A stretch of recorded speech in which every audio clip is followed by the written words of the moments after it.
Hello दोस्तों, नमस्कार। स्वागत है आपका सक्सेस इन हिंदी अकेडमी में। देखिए दोस्तों, आज हम पढ़ेंगे आपके यूजीसी नेट यूनिट नंबर 6 के उपन्यास। इससे पहले मैंने कहानियों वाली यूनिट जो इसमें 21 कहानियां हैं वो कंप्लीट करवा दी है। जिसने नहीं देखी वो 21 की 21 कहानियाँ एक जगह देख सकता है। और आज हम पढ़ेंगे आपके उपन्यास, और ये 13 के 13 उपन्यास में बिल्कुल निःशुल्क पढ़ाऊंगी। इसके बाद हम नाटक पढ़ेंगे, यानी कहने का प्राय 1 से लेकर 10 तक यूनिट बिल्कुल आपको निःशुल्क मिल रही है, कोई चार्ज नहीं लिया जा रहा है। अगर आपको पीडीएफ चाहिए तो इस नंबर पर संदेश भेजकर पीडीएफ प्राप्त कर सकते हैं। पीडीएफ आपकी पेड रहेगी, जिसमें आपके UGC net, Haryana objective paper, subjective, तमाम इंटरव्यू चारों ही प्रोसेस की तैयारी मात्र और मात्र 999 रुपये की हो जाएगी। लिखित पेपर के भी आपको नोट्स मिलेंगे। इतने में तो इतने सस्ते कहीं पर नोट्स नहीं है। लेना है तो आप इस नंबर पर संदेश भेजकर प्राप्त कर सकते हैं। ठीक है, लिखित पेपर के नोट्स भी आपको मिलेंगे। तो चलो शुरुआत करते हैं यूनिट नंबर 6 की।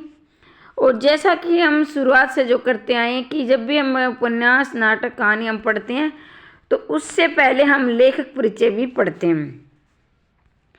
तो जगदीश चंद्र हैं इनके, जगदीश चंद्र धरती धन्य अपना, ये उपन्यास हम पढ़ेंगे। धरती धन्य अपना। जगदीश चंद्र का जन्म पंजाब के होशियारपुर जिले में 23 नवंबर 1930 को हुआ था। ये पूछा जा सकता है कि जगदीश चंद्र का जन्म कब हुआ था। पंजाब के होशियारपुर जिले में 23 नवंबर 1930 को हुआ था, याद रखेंगे। और ये भी आया कि इस उपन्यास में किस जगह का जिक्र है, किस स्थान का जिक्र है। तो इस उपन्यास में घोड़ावा उनका पैतृक गांव है, रलन उनका ननिहाल है। मतलब घोड़े गांव का यहाँ पर जिक्र किया गया। ये कई बार प्रश्न आया है और आता भी है कि इस उपन्यास में किस जगह का या किस स्थान का जिक्र है। तो ये स्थान भी आप याद रखेंगे। जहाँ से प्रश्न बनेंगे मैं उन्हीं को लेकर चलूँगी, बाकी को हम छोड़ देंगे। धरती धन्य अपना जगदीश चंद्र का लेखन में पहला प्रकाशन में दूसरा उपन्यास है। यानी ये जो आपका धरती धन्य अपना, ये लिखा तो गया था पहले, सबसे पहले लिखने की शुरुआत हुई, लेकिन इसका प्रकाशन हुआ था बाद में। तो पहले कौन सा प्रकाशित हुआ था? पहले हुआ था यादों के पहाड़। तो यहाँ से हम देखेंगे शुरुआत से। धरती धन्य अपना जगदीश चंद्र लेखन का पहला, लेकिन प्रकाशन का दूसरा उपन्यास है। इस उपन्यास का लेखन मई 1955 में शुरू हुआ था। यानी उस 1955 में सिर्फ इसके 8 अध्याय लिखे थे, यानी 8 अध्याय लिखकर छोड़ दिया। जगदीश चंद्र ने 1955 में धरती धन्य अपना के 8 अध्याय लिखे और 8 अध्याय लिखकर लेखक ने छोड़ दिया। उसके बाद उन्होंने एक उपन्यास और लिखा जो है यादों के पहाड़। दूसरा उपन्यास है यादों के पहाड़, लेकिन ये लिखने की दृष्टि से दूसरा है, लेकिन प्रकाशन इसका उससे पहले हुआ है, धरती धन्य अपना से। और शीर्षक 1966 में छपा। अब क्या है, इसके बाद उन्होंने एक उपन्यास और लिखा जो यादों के पहाड़ है, और शीर्षक इसका है यादों के पहाड़, और 1966 में इसे छपवा दिया। 55 में लिखा धरती धन्य अपना, लेकिन 8 अध्याय लिखकर छोड़ दिया। फिर उसके छोड़ने के बाद उन्होंने दूसरा उपन्यास शुरू कर दिया जो था यादों के पहाड़, और 1966 में इसे प्रकाशित करवाया। किसको? यादों के पहाड़ को। फिर कुछ दोस्तों के आग्रह उन्होंने पहले उपन्यास 8 अध्याय जो उन्होंने छोड़ा था उसको फिर से लिखना शुरू कर दिया, धरती धन्य अपना को, जो 1968 में इन्होंने पूरा किया। यही उपन्यास 1972 में धरती धन्य अपना प्रकाश से खूब चर्चित रहा। अब यहाँ से आप समझेंगे, 1955 में इन्होंने धरती धन्य अपना की शुरुआत की, फिर 8 अध्याय लिखकर छोड़ दिया। उसके बाद इन्होंने जो यादों के पहाड़ उपन्यास है उसको शुरू किया, जो दूसरा उपन्यास इनका। फिर इन्हें लिखकर ही 1966 में इसे प्रकाशित भी करवा दिया, यादों के पहाड़ का। तो अब लेखन की दृष्टि से वहाँ हमारा लेखक का धरती धन्य अपना लेखन की दृष्टि से तो पहला हुआ, लेकिन प्रकाशन की दृष्टि से जो यादों के पहाड़ है ये क्या है, ये पहला हो गया। ठीक है, और धरती धन्य अपना प्रकाशित की दृष्टि से दूसरा हो गया, लिखने की दृष्टि से पहला। ठीक है, 8 अध्याय लिखकर 1955 में छोड़ा था, 1968 में फिर इसको पूरा किया। किसको? धरती धन्य अपना को 1968 में पूरा किया। फिर इन्हें प्रकाशित कब करवाया? 1972 में इसे प्रकाशित करवाया।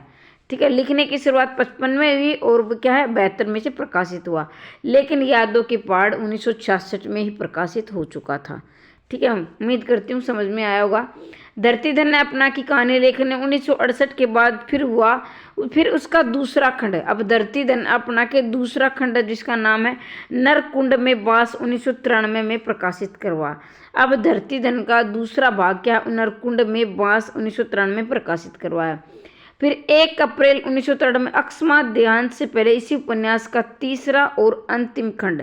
इस उपन्यास के 3 खंड हुए थे, जिसमें पहला धरती धन ने अपना 1972 में प्रकाशित हुआ, फिर दूसरा नरकुंड में बास 1993 में प्रकाशित हुआ, और फिर तीसरा है 1 अप्रैल 1996 को, जिसका नाम है जमीन अपनी तो थी, शीर्षक से प्रकाशित जमीन अपनी तो थी।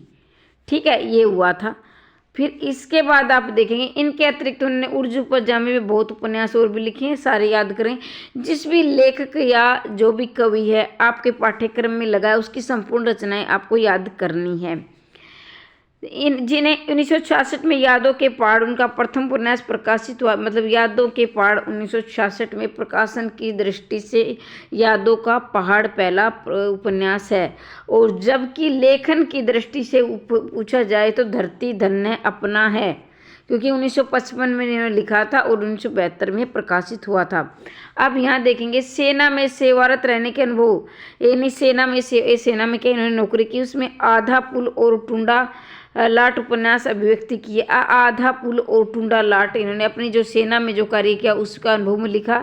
टुंडा लाट दूसरा व अंतिम, यानी टुंडा लाट व दूसरा व अंतिम भाग लाट की वापसी एक दैनिक समाचार धारावाहिक रूप में प्रकाशित हुआ। तो इनका पहला भाग को था टुंडा लाट और दूसरा था लाट की वापसी। पहला टुंडा लाट और टुंडा लाट की वापसी दूसरा। ठीक है, जिसमें इन्होंने 1966 में के बाद और ये क्या जो सेना में जो इन्होंने कार्य किया उनका अनुभव इन्होंने लिखा है। मुट्ठी भर काकर इनका महत्वपूर्ण उपन्यास है। मुट्ठी भर काकर भी इन्हीं का उपन्यास है, जिसका दूसरा भाग घास गोदाम शीर्षक से प्रकाशित हुआ। पहला मुट्ठी भर काकर और दूसरा घास गोदाम नाम से प्रकाशित हुआ। पंजाब के किसानों पर आधारित, यहाँ से प्रश्न बनेगा, पंजाब के किसानों पर आधारित उपन्यास एक महत्वपूर्ण उपन्यास। कभी न छोड़े खेत इनका नाट्य रूपांतरण टीवी सीरियल रूपांतरण में चर्चित रहा। ठीक है, अब आगे देखेंगे इन सभी जगदीश चंद्र के धरती धन ने अपना 1972 में, धरती धन ने अपना 1972 में प्रकाशित हुआ, याद रखेंगे ये आएगा। धरती धन अपना का प्रकाशन कब हुआ 1972 में। नरकुंड में बास 1993 में, और वह जमीन जो अपनी थी 2001 में प्रकाशित हुआ। जगदीश चंद्र उपन्यासों की उत्तरी पंजाब के दोआब क्षेत्र में, यानी जो ये उपन्यास है जो पंजाब के दोआब क्षेत्र में दलित जीवनों की जो दुर्दशा है उसका वर्णन इसमें किया गया है। अब हम पढ़ेंगे, देखो ये उपन्यास 49 भागों में बांटा गया है। अब आएगा कि जो धरती धन ने अपना ये कितने भागों में विभक्त है, तो ये 49 भागों में विभक्त है। कितने भागों में 49, जैसे आपने परीक्षा गुरु 41 प्रकरण है, परीक्षा गुरु में कितने 41 प्रकरण है, तो ऐसे ही धरती धन ने अपना में 49 भाग हैं, और ये 49 के नाम नहीं आएंगे, और आगे तो भाई बहुत लंबा चौड़ा हो जाएगा। तो देखेंगे HPSC PGT HPSC assistant professor में तो बिल्कुल ये 49 भाग आ सकते हैं, लेकिन इनके नाम नहीं आएंगे।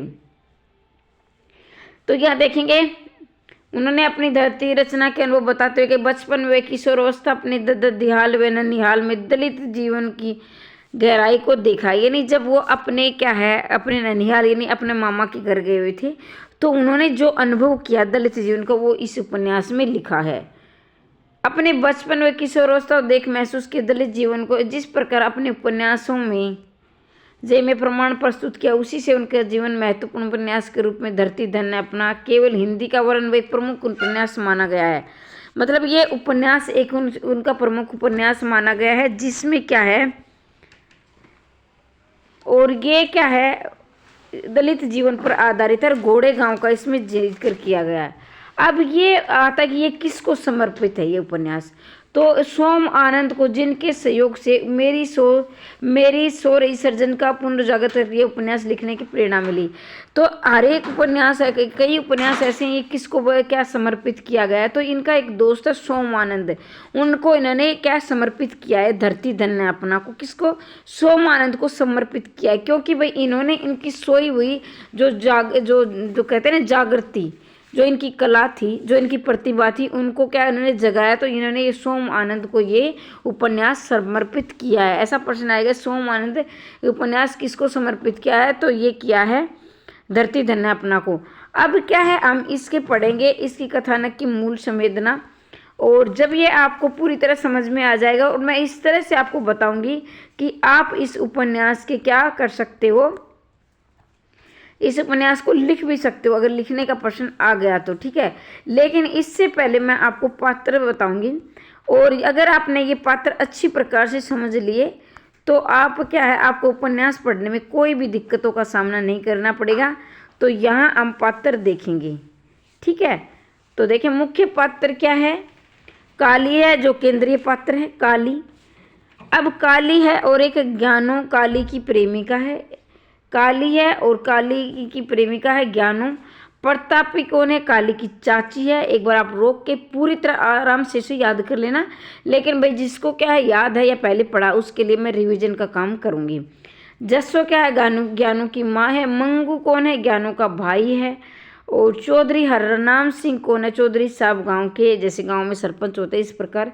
छज्जू शाह साहूकार है। बिशनदार डॉक्टर है। एक सेकंड के लिए थोड़ा आप धैर्य बना के रखें। देखो वैसे तो ये 2 जगह दिए हैं, लेकिन आपको यहाँ से अच्छी प्रकार समझ में आ जाएगा, ठीक है। और बहुत ही बेहतरीन, और यहाँ से प्रश्न बनने के और बनते भी हैं, पूरी संभावना है, ठीक है। तो 1 सेकंड के लिए आप थोड़ा धैर्य बना के रखें। अब हम आ ही गए हैं, ये देखें हम। अब नियाली कौन है, काली की पड़ोस की ताई है, जित्तू की माँ है। और जित्तू कौन है, काली का दोस्त है। और प्रीतो को है पड़ोस की चाची है। और निक्कू कौन है, प्रीतो का पति है। मुंशी शिवराम है, ये गांव के मास्टर है। पंडित संतराम गांव के पंडित है।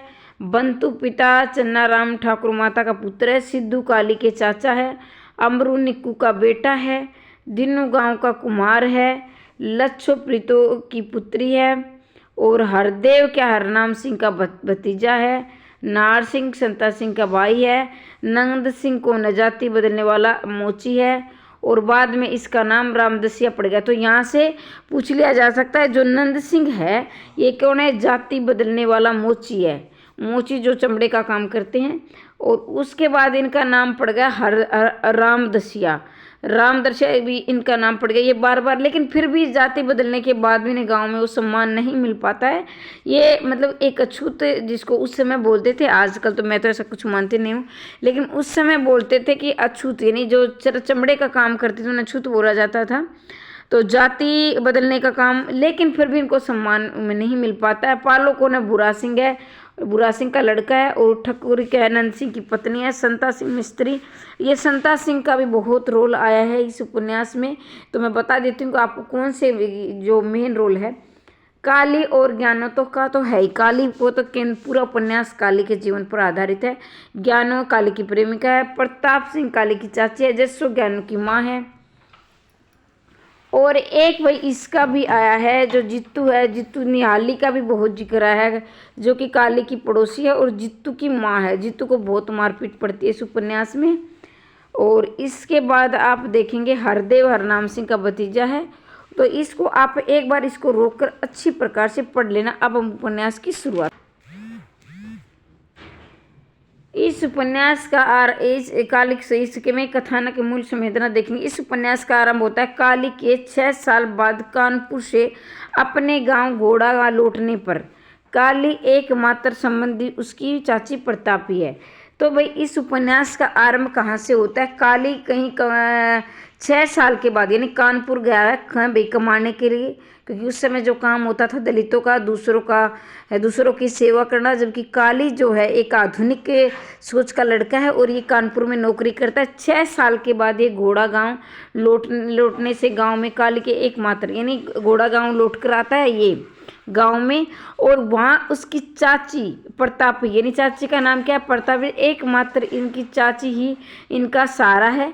उसके माता पिता, चाची का देहांत हो चुका है, यानी माता पिता का देहांत हो चुका है, चाचा का भी देहांत हो चुका है। और जो कि काली का पालन पोषण किसने किया, देश की चाची ने, प्रतापी ने किया है। और इनका क्या, शैशवावस्था में इनके चाचा और माता पिता का देहांत हो चुका है। काली को उसकी चाची ने ही पाल पोस कर बड़ा किया है। काली का पिता माखा गांव का चर्चित पहलवान था, यानी काली का पिता था माखा गांव का चर्चित पहलवान। उसके गांव लौटने का एकमात्र कारण उसका चाची से मोह था। अब क्या है, जो भाई उसने चाची ने पालन पोषण किया है, तो चाची के प्यार के कारण ही गांव लौटकर आता है। लेकिन बाद में इसका बहुत ही दर्दनाक इसका अंत होता है, जब आप पढ़ोगे। देखिए, पोप पटने पर काली गांव के पास पहुंचता है। पोप पटने मतलब सुबह का मौसम है, यानी पोप पटने यानी जो होते हैं ना, कि जैसे कि थोड़ा सा मतलब अंधेरा जा चुका होता है, और जो दिन निकलने से और रात के और दिन निकलने के बीच का जो मौसम होता है, यानी 5 से 6 बजे का मौसम, जिसे पोप फटने का मौसम आप कह सकते हैं। घर पहुंचने पर चाची को जीवित पाकर काली प्रसन्नता से उछल पड़ता है। अब क्या है, काली जब उसकी चाची, उसको ये लगा कि कहीं चाची का देहांत हो चुका हो ना, उसको ये डर है। 6 साल के बाद आया, तो वो देखकर अपनी चाची को बहुत खुश होता है। काली की चाची काली के लौटने की खबर पूरे महल्ले को शक्कर देती है। अब काली की चाची का एकमात्र सहारा ही काली है, और वो भी बड़ी खुश होती है कि वो पूरे मोहल्ले में शक्कर बांटती है। खुशी के मारे मोहल्ले की औरतें काली से हंस मजाक कर उसका अजनबीपन दूर करती है। 6 साल कानपुर में मजदूरी कर काली कुछ कमाई गांव लौट कर आता है। इसे चमार होने पर भी गांव उसके व्यक्तित्व कुछ प्रभाव पड़ता है, और कुछ गांवों से बाबू कालिदास कहते हैं।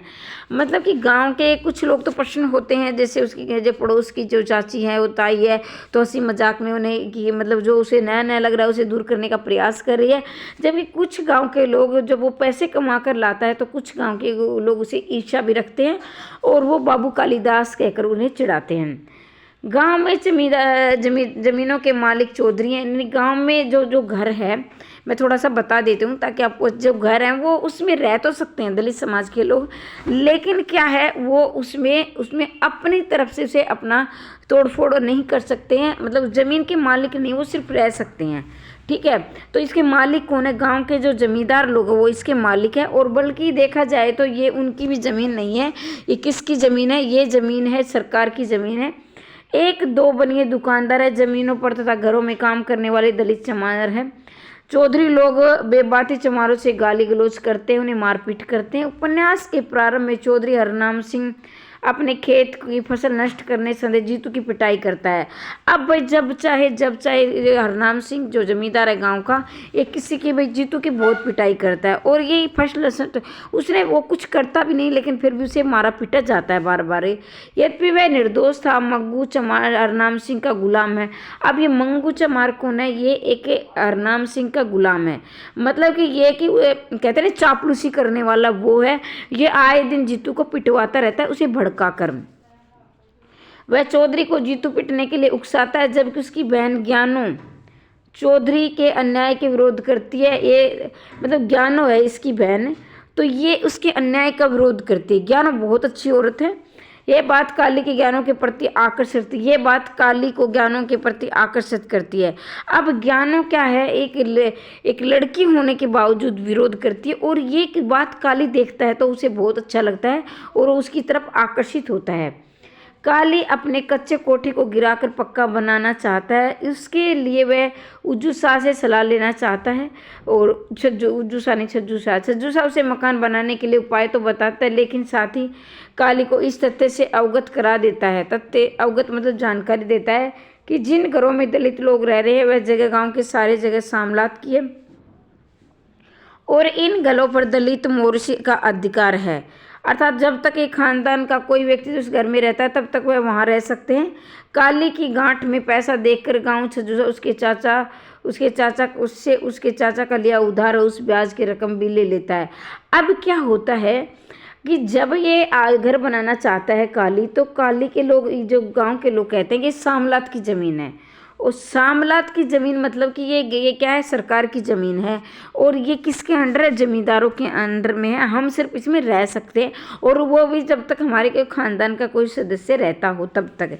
ये सिर्फ हमारे गांव में पूरा घर कच्चा है, सिर्फ काली पक्का मकान बनाना चाहता है और वो कुछ पैसे कमा कर लाता है। जिसमें छज्जू शाह है, वो छज्जू शाह क्या है, छज्जू शाह सलाह लेता है, लेकिन वो क्या कहता है कि तेरे चाचा ने मेरे से पैसे उधार लिए और कुछ पैसे वो ले भी लेता है। किससे, काली से। काली का अपना घर पक्का करने के बाद सोच रहे हैं वास्तव में दलितों के शोषण पट्टी की सामंत व्यवस्था में विध्वंसकारी कार्य। अब क्या है, वो अब सिर्फ इतना सोचना ही कि काली पक्का मकान बनाएगा, तो ये क्या ये बात क्या है, उसके जो ग्राम के जमींदार है, जो सामंत लोग हैं, उनको पसंद नहीं आती है। ऊपर से काली चौधरियों के सामने आत्मसम्मान की भावना से पेश आना भी उनके लिए दमनता को चुनौती है।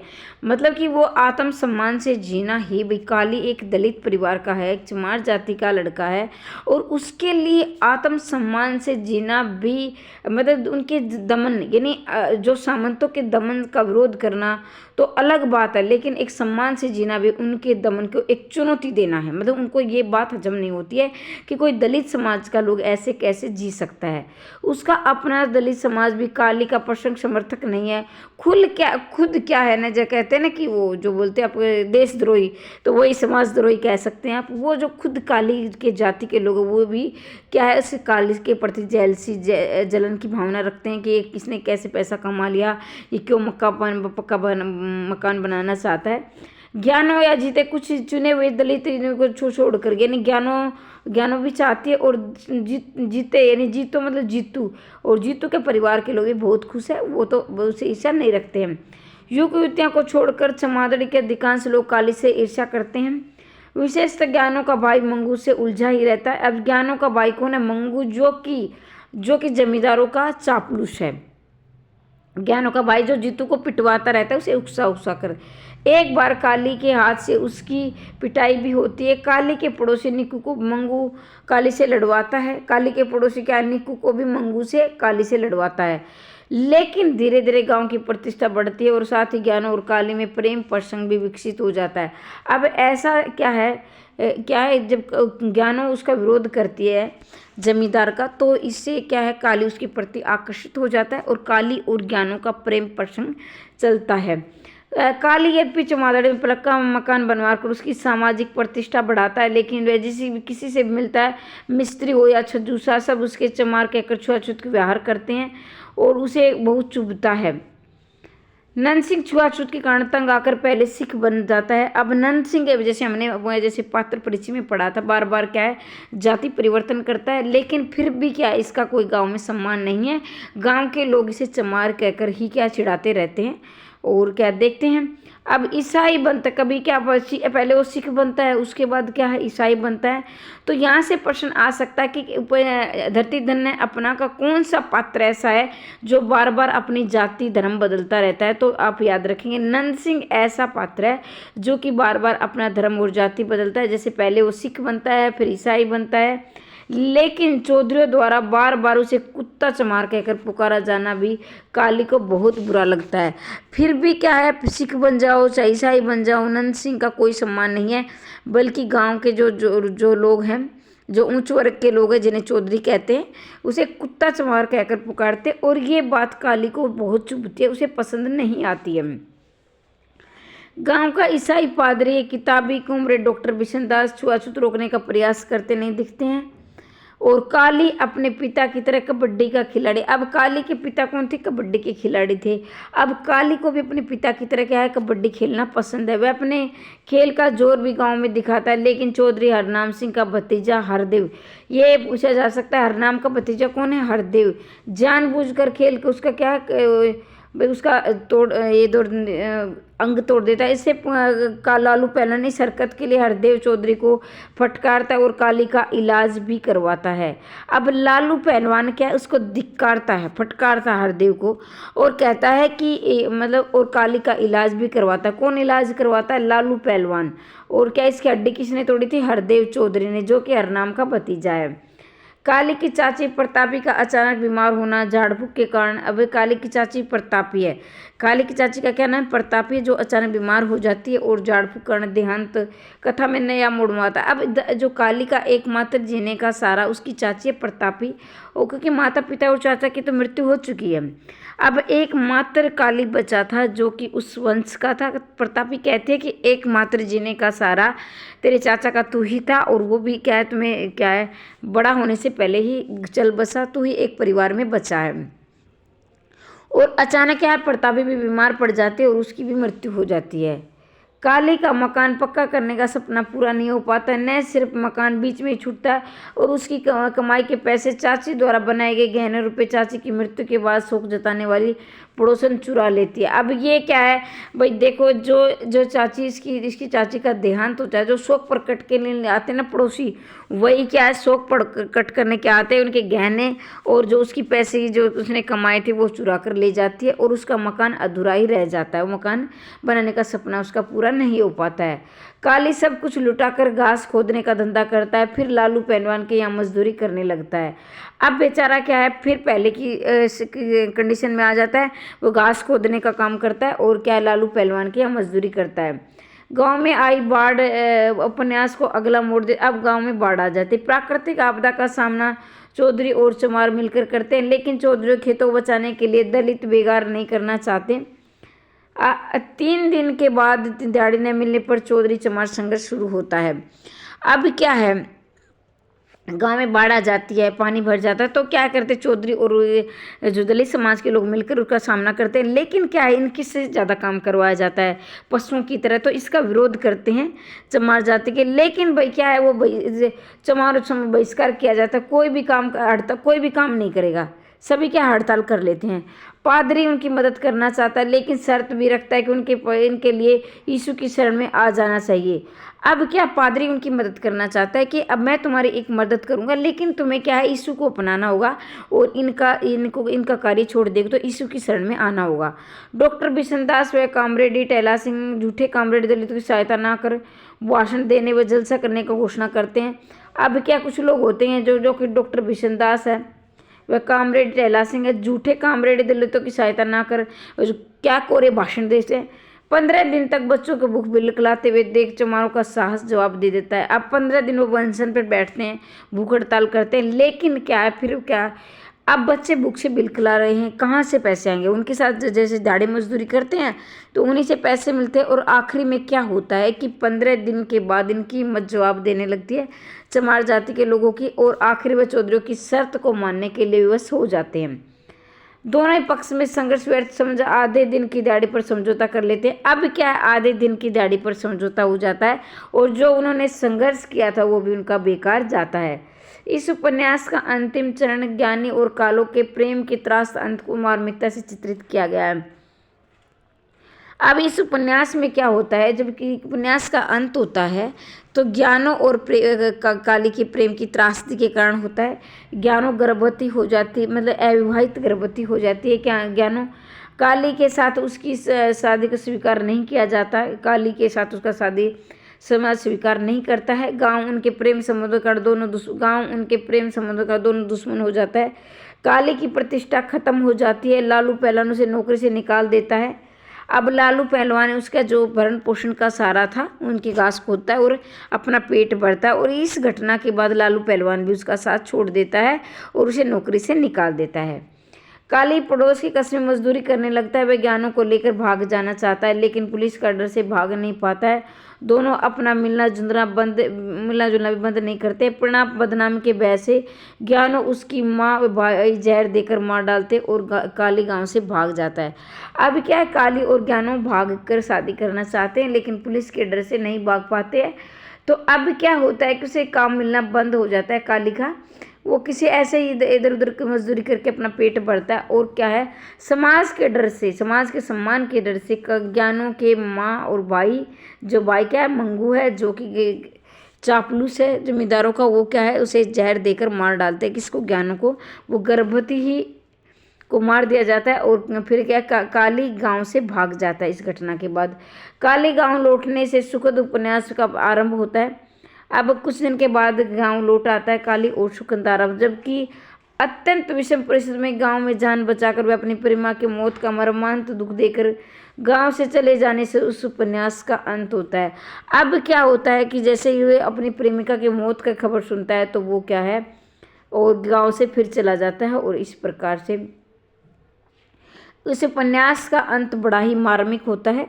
तो एक बार आप इनके प्रमुख कथन देखेंगे कथनों से, और मैं कहती हूँ कि आपको क्या करना है, आप इसका प्रकाशन कब हुआ, ठीक है, इनके पात्र कौन से, इनके प्रमुख कथन, तो ये आप याद कर लेंगे सारे, ठीक है।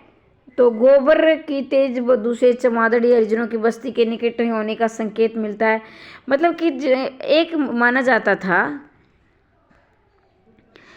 जाता था कि जैसे गांव के लोग क्या करते थे, जो दलित समाज के लोग, तो उनको जो गंदगी वाले एरिया में बसाते थे। क्यों बसाते थे? क्योंकि जो भी बीमारी आए तो इन्हीं को घेर ले, और यही क्या है, और होता था कोई हैजे से मर रहा है, कोई किसी से दमे से मर रहा है, इतनी बीमारियों से मरते थे लोग। तो जो गांव की जो बदबू होती थी, शुरू बदबू शुरू होते ही पता चल जाता था कि ये क्या है, गाँव की हरिजनों की बस्ती यानी दलित समाज की बस्ती हो गई है। सुरचाची ने काली की आवाज़ पहचानते हुए स्नेह और आश्चर्य से भरे स्वर में कहा। जैसे उसे विश्वास न आया, फिर उसने काली के सिर पर हाथ फेरते ऊपर उठाया और उसका माथा चुमा, बोली, रख सैया दी। तो वो चाची क्या है, अब काली क्या है, गांव लौट कर आया, और उसकी चाची प्रतापी को विश्वास नहीं होता है कि उसका क्या है, बेटा लौट आया, और उसे हाथ फेरती है और रख सैया दी बोलती है। ये कण चाची काली से कह रही। चाची को ना प्रतापी नाम है चाची का। आज तेरा बाप जिंदा होता, तुम्हें देखकर कितना खुश होता। उसने तुम्हें जी भर कर देखा भी नहीं था, मौत ने आ घेरा। तेरी माँ पले खा गई, और तेरी माँ को पले खा, और तेरा चाचा चप्पे चप्पे गिनकर तुम्हें पाल पोस रहा था, लेकिन उसे नेबे ने भी हेजे ने खा लिया। तुम्हें तो शायद उसकी सूरत भी नहीं याद हो। सारे खानदान का तो एक निशानी है। अब यहाँ आ सकता है कि चाचा, ये एक प्रश्न आया हुआ है परिवेश में कि काली की माँ की मृत्यु किससे हुई है? प्लेग से हुई है। माँ बाप की मृत्यु किससे? प्लेग से हुई है। जबकि चाचा की मृत्यु किससे? हेजे से हुई है। उसके माँ बाप की मृत्यु तो प्लेग की बीमारी से हुई है, जबकि चाचा की मृत्यु हेजे से हुई है। ये प्रश्न पूछा गया है प्रीवियस ईयर प्रश्नों में, ठीक है। तो ये है चाची और काली की वार्तालाप। चाची, एक बार ही इसका खात्मा कर दे, रोज रोज कलेश तो मिट जाएगा।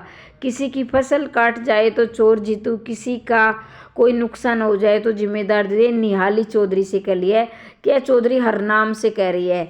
जो मंगू हमने पढ़ा था कि वो क्या है, चौधरी हरनाम को भड़काता रहता है, क्योंकि जीतू से वो क्या ईर्ष्या रखता है। तो जीतू की माँ बोल रही है, जीतू की माँ का क्या नाम है? निहाली, कि चौधरी एक बार इसका खात्मा कर दे, रोज रोज का कलेश मिट जाएगा। किसी की फसल कट जाए तो चोर जीतू, किसी का कोई नुकसान हो जाए तो जिम्मेदार जीतू। तो देख कितना मार्मिक इस पार्ट में पढ़ते हुए मुझे बड़ा दुख हो रहा था कि देखो किस पर न कोई कसूर है, फिर भी किस तरह से मारा पीटा जाता है, पशुओं की तरह काम लिया जाता है। लेकिन उस समय जो पुलिस है वो भी पैसे खाने वाली होती थी। अब देखेंगे, निहाली जीतू की ओर संकेत करते हुए बोली, काली देख चौधरी ने इसका क्या हाल किया है। अब क्या है, ये काली से कह रही है, देख काली जीतू क्या है, नाक को हाथ लगाती हूँ तो तड़प उठता है। भला इसने चौधरी का क्या बिगाड़ा था? इसे पुलिसियों की मार मारी है, पूरा साल बेगार करता रहा, बेगार मतलब मजदूरी, और इसे सारी मेहनत का इनाम मिला। निहाली काली से कह रही है कि देख जीतू, देख निहाली जीतू की ओर संकेत करती हुई है। निहाली कौन है? जीतू की माँ है, और जीतू की ओर संकेत करके काली को कहती है, देख चौधरी ने इसका क्या हाल किया है, नाक को हाथ लगाते तड़प उठता है। भला इसने चौधरी का क्या बिगाड़ा था? इसे पुलिसियों की मार मतलब बहुत ज़्यादा मार पड़ी है, पूरा साल बेगार करता रहा, और सारी मेहनत का इनाम मिला है। ये कौन करे? निहाली काली से कह रही है।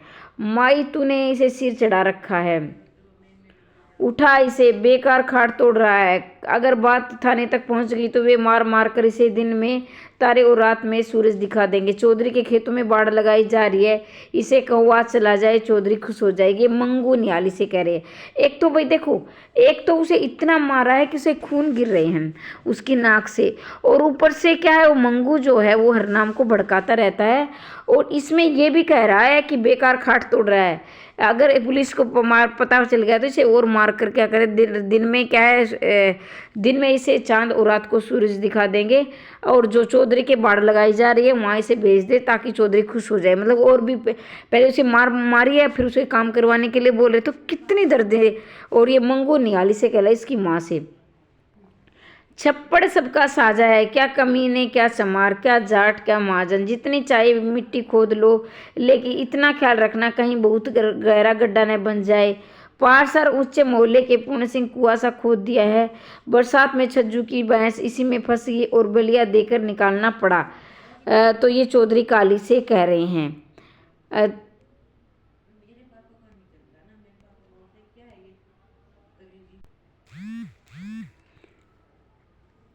शरारत पहले भी होती थी, लेकिन लोग चुपचाप सहन कर लेते थे। मैं उस चुप नहीं रह सकता, अब पानी सिर से ऊपर गुजरने। काली चौधरी से अब क्या है, काली शुरू में आता है तो उसे 2 पैसे कमा रखे है और वो गांव को बदलना चाहता है। तब वो क्या है, ये क्या है, एक तरह से चुनौती दे रहा है चौधरी को। मैं तो जमीन के एक टुकड़े को भी जायदाद नहीं समझता, मैं तो सिर्फ मलबे का मालिक हूँ। काली चौधरी से ये क्या है, एक बहुत दूरता इंसान है, ऊपर से बहुत अच्छी चिकनी चुपड़ी बातें करता है, लेकिन अंदर से ये सबका शोषण करता है। मैं तो क्या कहते हैं, मैं तो एक ज़मीन के टुकड़े को भी जायदाद नहीं समझता, मैं तो सिर्फ मलबे का मालिक। और यहाँ देख सकते, ये आ सकता है। और मलबे का मालिक किसकी ये कहानी है, ये मोहन राकेश की मलबे का मालिक रचना है। तो आप कंफ्यूज हो सकते हो, ये धरती धन्य अपना के कथन है। ब्याह के बाद जिंदगी सुलगती लकड़ी की तरह है, जिसमें सिर्फ धुआं निकलता है। वह लाख आंखों में आंसू तो ला देता है, लेकिन गरमाइश नहीं पहुंचता। मिस्त्री काली से, मिस्त्री की शादी नहीं हुई है और वो काली से कथन करा। और ये भी परिवेश शेर में पूछा हुआ कथन है, इसे भी आप याद कर लेना। वही तो कुत्ते कुत्तियों से होता है, काली रन पत्नी वह जो अपनी व्याथा सिर पर चढ़ाओ, पाँव के नीचे दबाओ, कोई उंगली नहीं उठाता। लेकिन पराई जनानी स्त्री को मुंह जोर घोड़ी की तरह होती है, पता नहीं कब बिदक जाए। ये संता का बोले काली से कह रहा है। संता कौन है, ये मिस्त्री है भाई। बहुत अच्छा किया बेटा, ईसा मसीह की भी यही तालीम है कि पड़ोसी के साथ शांति रहे। सो आसमानी किताब में लिखी हुई है, बातें सदा सच्ची होती है। पादरी काली से, कभी कभी मैं अपने लोग के मोहल्ले में जाता हूँ, ईसा मसीह की भी यही हुक्म है। वैसे भी गरीब आदमी परमात्मा के ज़्यादा नज़दीक होता है। अंजिल पाक में लिखा है, ऊँट का सुई के सुराख से गुजर हो सकता है, लेकिन धनवान का स्वर्ग में गुजर मुमकिन नहीं है। तो ये पादरी काली से कह रहे हैं। तू जब भी मुंह खोलता है, तेरी काली जबान पर मार्क्स और लेनिन का नाम होता है। और जब ये पादरी बोलता है तो एक ही आवाज़ निकलती, वह भी अंजिल और ईसा मसीह के माँ से, बिशनदास जी से। पूंजीपति का ये कभी नहीं चाहते कि मजदूर में एकता हो, ये बात वास्तव में सच है। मोतीवासी यूनियन बना एक इम्प्लेट चाल है मजदूरों के इत्तेहाद को तोड़ने की, बिशनदास काली से कह रहे हैं। एक बार कथन तो हम सारे पढ़ लेंगे, लेकिन जो आए हुए हैं महत्वपूर्ण मैं आपको बता दूंगी। सिख बन जाने का मतलब ये तो नहीं कि चमार नहीं रहा, धर्म बदलने से जात नहीं बदल जाती। संत सिंह, संत कौन है, संता वो क्या है जो मिस्त्री है। और नंद सिंह को जो पहले क्या सिख बनता है और बाद में ईसाई बनता है, और उसे गांव के लोग जो जमींदार है उसे कुत्ता चमार कहकर बोलते हैं। जिस तरह बड़ी मछली छोटी मछली को खाती है, उसी तरह बड़ा छोटे तबके को एक्सप्लॉइट करता है, यानी इसकी मेहनत का फल उसे खाने नहीं देता बल्कि खुद खाता है। इसी से क्लास स्ट्रगल, वर्ग संघर्ष पैदा होता है। लेकिन मार्क्सवादी इनकलाब से सब तब खत्म हो जाएगा जब फलोत्रिया का बोलबाला हुआ। ये बिशनदास कालिदास से कह रहे हैं। ये भी महत्वपूर्ण कथन है, इसे भी आप याद कर लेंगे। तू क्या समझता है, ईसाई बनने से उसका हुलिया बदल जाएगा? सब फजेब फरेब है। अमीरों और पूंजीपति ने आम लोगों को लूटने और गुमराह करने के लिए सब ढकोसले खड़े कर रखे हैं। बिशनदास बंतु से कह रहे हैं। हम चमार हैं चौधरियों के कमीने, आप चौधरी हमारे मालिक। आप जो भी दंड देंगे उस जिसको भी देंगे वह कबूल करना होगा। नदी में रहकर मगरमच्छ से बैर नहीं रखा जा सके, ये बाबे फतू चौधरियों से। और ये भी महत्वपूर्ण कथन आ सकता है कि हम चमार हैं, चौधरियों के कमीने हैं, आप चौधरी हैं, हमारे मालिक हैं। आप जो भी दंड देंगे उसको जिसको भी देंगे क्या उसे कबूल करना होगा। नदी में रहकर मगरमच्छ से बैर नहीं रखा जा। बाबे फत्तू चौधरियों से कह रहे। देखो भाई लोग कैसे क्या है, कैसे सिर झुकाकर जीना चाहते हैं। कालिदास दरअसल सारी खराबी कैपिटलिस्ट सिस्टम की हमारे देश में हालत और गंभीर है। यहाँ भी पूंजीवाद भी पूरी तरह नहीं आया है, दुनिया समाजवाद बढ़ रही है और हम अभी तक जमींदारों के चक्कर में फंसे। बिशनदास कालिदास से बहुत उथल पुथल हो चुकी। पूंजीवाद और जागीरी सिस्टम इनकलाब असफल होने की कोशिश करेंगे, अपने एजेंटों की मार्फत इनकलाब ताकतों में फूट डालेंगे, उन पर हमले करेंगे, खून खराबा होगा, खून की नदियाँ बहेंगे और हजारों लोग मारेंगे बिशनदास कालिदास से। ठीक है। शास्त्रों के अनुसार बलि का फल केवल उसे मिलेगा जो सामग्री नाम पैसा खर्च करेगा। मान लो ख्वाजा पीर को दया आ गई और उसे बलि स्वीकार कर ली तो सारा फल बूटा सिंह को ही मिलेगा। सारा गांव चौबुर्द को उचाएगा, सिर्फ बूटा सिंह घर बचेगा। ये संतराम पालू से। सुबह तक बाढ़ का जोर खत्म हो गया, लेकिन खेतों में चारों ओर पानी भरा हुआ था। मिट्टी नरम हो जाने से मक्के की फसल जमीन पर बिछ गई थी। खेतों में बल खाती पगडंडियां रास्ते पानी से डूब रहे थे। जहाँ तक नजर जाती थी हरियाली के नीचे बिछी पानी की चादरें कहीं मैली और कहीं चमकदार दिख रही थी। ये जब गांव में बाढ़ आती है उस समय पूंजीपति और जमींदार हमेशा मेहनतकश और प्रोलेटारी तबके से जुल्म करते आए हैं, उनको एक्सप्लॉइट करते रहे हैं। लेकिन जब प्रोलेटारी तबके में इनकलाबी स्पिरिट जाग उठती है तो वह बाढ़ बनकर इन ताकतों को की तरह बहा ले जाते बिशनदास कालिदास से। तो भाई आप ये क्या है, ये हमने कथन पढ़े इनके। और एक बार आज इस उपन्यास को आप पढ़ लेना अच्छी प्रकार से, और ये पीडीएफ प्राप्त करनी है तो आप इस अच्छी प्रकार से पढ़ोगे तो अच्छी याद हो जाएगा। वैसे कुछ याद हुआ होगा, अब भी थोड़ा सा जाना पहचाना सा लगा होगा, और पढ़ोगे तो और अच्छी तरह से याद हो जाएगा। अगर आप इसकी पीडीएफ प्राप्त करना चाहते हैं तो इस नंबर पर संदेश भेजकर प्राप्त कर सकते हैं। इसमें कॉलिंग की सुविधा नहीं है, वॉइस कॉलिंग कर सकते हैं, व्हाट्सएप कॉलिंग कर सकते हैं, संदेश भेज सकते हैं। और देखो यूजीसी नेट ऑब्जेक्टिव पेपर और असिस्टेंट प्रोफेसर का सब्जेक्टिव इंटरव्यू मात्र क्या है 999 रुपये में आपकी तैयारी हो जाएगी। अगर और भी कोई इशू है तो आप थोड़ी सी फीस आप कम भी करवा सकते हैं और इस नंबर पर संदेश भेज के आप इसे प्राप्त कर सकते हैं। ठीक है। इससे सस्ता बैच कहीं भी नहीं मिलेगा, पूरे यूट्यूब पर देख लेना। और 1000-1500 रुपये कोई मायने रखते हैं, और वैसे वह 1500 फीस थी, लेकिन आपने कहा कि मैम बहुत आप क्या है हमें ज़्यादा लग रही है, थोड़ी कम कर दो, तो मैंने कम कर दी है। और जब सब्जेक्टिव के कितने नोट्स होते हैं वो भी आपको मिलेंगे। तो मात्र 999 रुपये में आपकी तैयारी हो जाएगी। नेट का अगर सिर्फ नेट का लेना चाहते हैं तो और भी सस्ता हो जाएगा। ठीक है। लेकिन ये सिर्फ हरियाणा असिस्टेंट प्रोफेसर की फीस है। इसके अलावा आपको इमारत से केवीएस माफ़ी चाहूँगी केवीएस नहीं इमारत DSSB NVS के नोट्स भी आप ले सकते हैं, बिल्कुल सस्ते रेट में मिल रहे हैं और अपनी तैयारी को आप मजबूत कर सकते हैं। ठीक है। तो समय बार बार नहीं आता है और 1000-1500 रुपये कोई मायने भी नहीं रखते हैं। और 1500 तो मैंने ऐसे बोल दिया, 1500 रुपये नहीं है और कम फीस है। 1500 पहले थी, अब कम कर दिया है। ठीक है। तो ज़्यादा से ज़्यादा इसका फ़ायदा उठाएं। और निःशुल्क तैयारी करना चाहते हैं तो भी 1 से लेकर 10 यूनिट तक आपकी बिल्कुल फ्री तैयारी हो रही है। तो चैनल को सब्सक्राइब कर दें, ज़्यादा से ज़्यादा शेयर करें। वीडियो कैसी लगी कमेंट के माध्यम से अवश्य बताएं। और मैं चाहती हूँ कि इसी भर्ती में आपका चयन हो जाए। हमेशा हंसते रहिए, मुस्कुराते रहिए, दिन दोगुनी रात चौगुनी उन्नति करते रहिए। मिलते हैं अगली वीडियो में, तब तक के लिए जय हिंद जय भारत।